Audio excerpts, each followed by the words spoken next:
They are stupid people. You can't take them into account. This happens in India all the time. And people don't, we have a fairly backward audience here, I must say, in spite of the film society movement and all that. If you consider the large audience, it's a backward audience, unsophisticated audience, exposed to the commercial Hindi cinema more than anything else.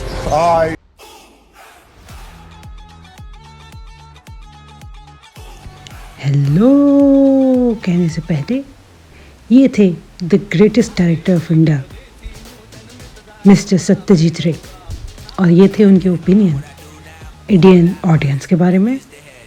और आज भी मुझे लगता है कि ये opinion कहीं ना कहीं सच है, सही है।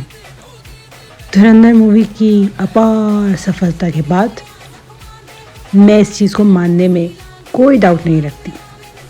हमने रिसेंट पास्ट में देखा पुष्पा 2, KGFs, मतलब छप्पड़ फाड़ के इस तरह की वाहियात फिल्में बनी हैं और ऑडियंस ने उनको करोड़ों अरबों रुपए दिए। तो यहाँ से पता चलता ना कि ऑडियंस की मेन मेंटालिटी कैसी है। वैसे भी धुरंधर के बाद अब 2 ही चीज़ें रह गई हैं, Bollywood pre Dhurandhar and Bollywood post धुरंधर। यही रहेगा, ये फिल्म एक लैंडमार्क रहेगी। सारी एजेंडा के बावजूद इसकी फिल्म मेकिंग बहुत अच्छी थी। इस चीज़ को मद्देनज़र रखते हुए ये एक लैंडमार्क साबित हो।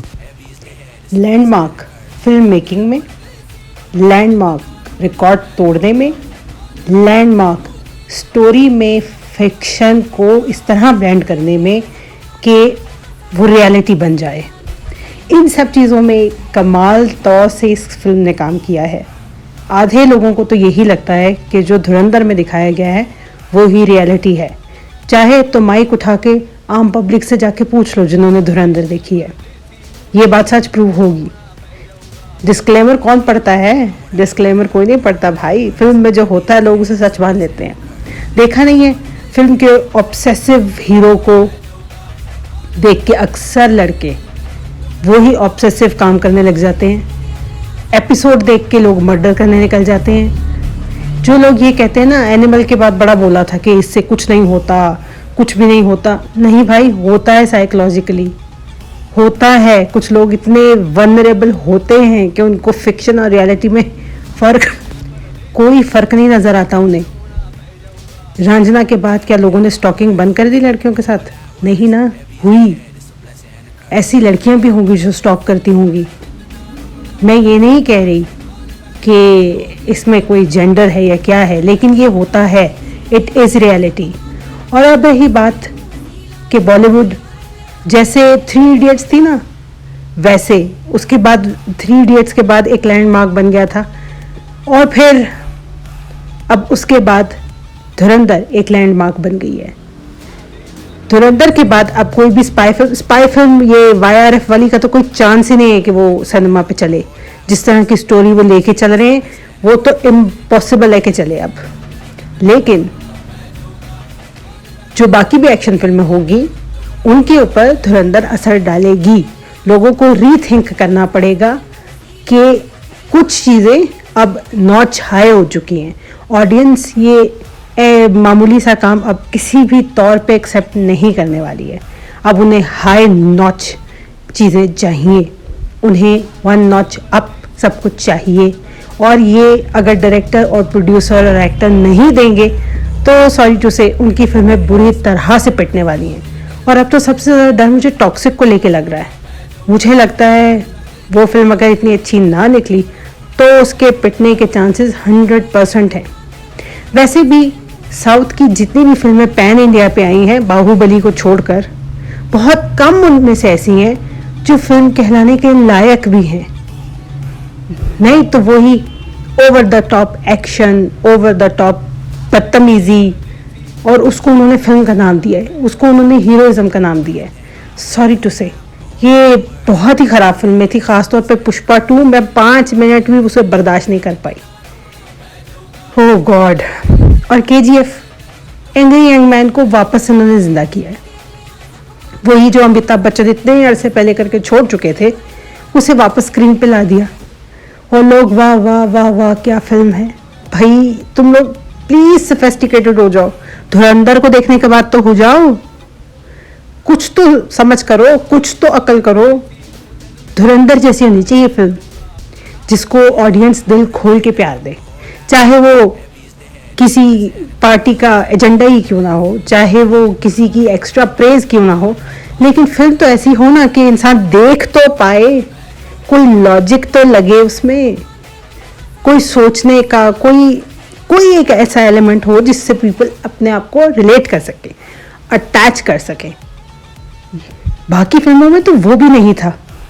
लास्ट मूवी जो मुझे थोड़ी सी बेहतर लगी थी वो जवान थी। उसके बाद क्या आया? जो अच्छी फिल्में थी वो सिनेमा में किसी ने नहीं देखी, और जो ऐसी साउथ की चप्पल छाप फिल्में थी उनको देखने सब पहुंच गए और वाह वाह वाह वाह वाह वाह करने लग गए। अरे भाई प्लीज थोड़े सोफिस्टिकेटेड हो जाओ। सत्य जीत रहे कि नहीं तो हम बेचारों की ही बात सुन लो कि थोड़े सोफिस्टिकेटेड हो जाओ धुरंधर के देखने के बाद थोड़े अक्लमंद। फिक्शन और रियलिटी में थोड़ा फर्क करना सीखो, अच्छी फिल्म को अप्रिशिएट करना सीखो, उसको जाके सिनेमा में देखो, उसको तारीफ दो, जो डिजर्व करता है उसको दो। रणवीर सिंह जैसी एक्टिंग कर सकता है कोई? मुझे नहीं लगता कि कर सकता है। अक्षय खन्ना जैसी ऑरा फार्मिंग कोई कर सकता है? मुझे नहीं लगता कर सकता है। एक एक साइड कैरेक्टर इतना मार्वलस है कि उसको देख के जो इंडियंस हैं उनको तो गुस्सा आता होगा स्क्रीन पे, हम पाकिस्तानियों को भी बहुत आता है। खैर बात ये थी कि अब लोग ऐसा कुछ नहीं देखना चाहेंगे जो बहुत ही एवरेज माल हो। अब लोग देखना चाहेंगे एकदम तगड़ा सॉलिड माल। फिल्म को बहुत अच्छा बनाओ। डायरेक्टर्स, प्रोड्यूसर्स और ये जो बड़े बड़े स्टूडियो हैं जिन्होंने नेपोटिज्म की कसम खा रखी है कि इन्होंने इन बेकार अदाकारों को ही कास्ट करना है, देखो कितने अच्छे एक्टर्स हैं। धुरंधर में देख लो, वो ज़ैद बलोच देख लो, कितने अच्छे एक्टर हैं वो। यार प्लीज़ उनको कास्ट करो। धुरंधर में जितने लोग हैं उनको कास्ट करो, कितनी अच्छी एक्टिंग उन्होंने की है। और भी बहुत होंगे ऐसे आपके पास तो भरमार है एक्टर्स की, करो उन्हें कास्ट। खुदा के लिए नेपो किड्स को छोड़ दो। जानवी, उफ मेरे खुदा, क्या बंदी है वो, एक्टिंग का अ भी नहीं आता उसे, और फिल्मों पे फिल्में किए जा रही है। मुझे तो समझ नहीं आता कि अब अगर इन लोगों को, इन स्टूडियोज को होश नहीं आया तो ये मैसिव लॉस में जाने वाले हैं, ऐसा मुझे लगता है। आपको क्या लगता है? कमेंट्स में ज़रूर बताइएगा। ये है प्रोपेगेंडा की डेफिनेशन, और इसको देख के मुझे बताना कि क्या आपको धुरंधर प्रोपेगेंडा लगी इसी डेफिनेशन के अकॉर्डिंग। अगर लगी तो कमेंट्स में लिखना, अगर नहीं लगी तो कमेंट्स में लिखना। ये आपकी ओपिनियन को जानने के लिए एक छोटी सी कोशिश है। बहरहाल मुझे धुरंधर 1, 2 दोनों बहुत पसंद आई एज मूवी, और जहाँ तक उसके एजेंडा की बात है तो मैं उसके बारे में बात नहीं करती। I am worried now about toxic के लिए मैं बहुत परेशान हूँ। मुझे नहीं लगता कि वो फिल्म, ट्रेलर देखने के बाद मुझे नहीं लगता कि वो इतनी ही अच्छी होगी जितनी धुरंधर। उन्होंने अच्छा किया कि धुरंधर के साथ कोई कंपटीशन नहीं किया, अक्लमंदी की, लेकिन मुझे लगता है वो ही साउथ की मासी चप्पल छाप फिल्म निकलने वाली है, और इससे ज़्यादा वो कुछ नहीं निकल सकती। अगर निकले तो मैं बहुत खुश होंगी। I am not a hater, I am lover of good movies. तो ये तो था मेरा अंदाज़ा कि अब लोगों को, ख़ास तौर पर बॉलीवुड के लोगों को, बहुत ज़्यादा ध्यान से फिल्म बनानी पड़ेगी, बहुत अच्छी फिल्म बनानी पड़ेगी, नहीं तो फिल्म नहीं चलेगी। आपका क्या ओपिनियन है? कमेंट्स में लिख के बताइए, and please do like, share and subscribe to this channel. अगर आपको और ओपिनियन सुनने हैं ऐसे ही, मैं लाती रहूँगी। चलो अब आपसे किसी और ओपिनियन के साथ मिलते हैं, तब तक के लिए सायोनारा।